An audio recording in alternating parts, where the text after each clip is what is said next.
In this screencast, we will go through the process of linking PlayPosit to the Google Classroom and assign Bobs or playlists to it. After logging into PlayPosit, please navigate to the Classes page, click on the downward arrow next to the Add New Class to expand the drop-down menu, and select Import from Google Classroom. If this is your first time linking PlayPosit with Google Classroom, please log into your Google account and allow all permissions to let PlayPosit access your class. Find the desired class and click the Import to link this class with PlayPosit. After importing the class from Google Classroom, there will be a new class folder with a Google Classroom icon on the Classes page.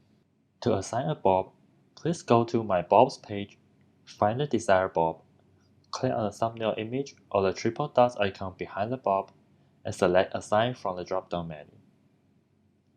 Find the class linked with Google Classroom, and pick a due date for the Bob with the input section. After selecting the due date, click the link behind the class and the Share to Classroom button.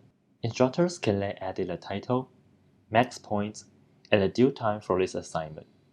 Once all set, click Create Assignment button to create a new assignment in Google Classroom with this Bob. If playlists are included in the license, instructors can also follow the same workflow to assign a playlist to Google Classroom.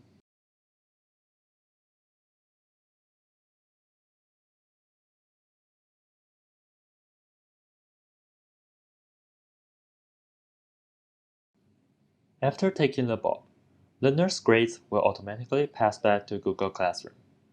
To see more information about learners' responses or adjust points for them, please go to the Classes page, click the class folder linked to Google Classroom, select the desired Bob, and select Monitor. On the Monitor page, instructors can see learners' responses to each interaction and adjust the point if needed. After adjusting the point, please click Sync Grades on the top left to send the updated grade to Google Classroom.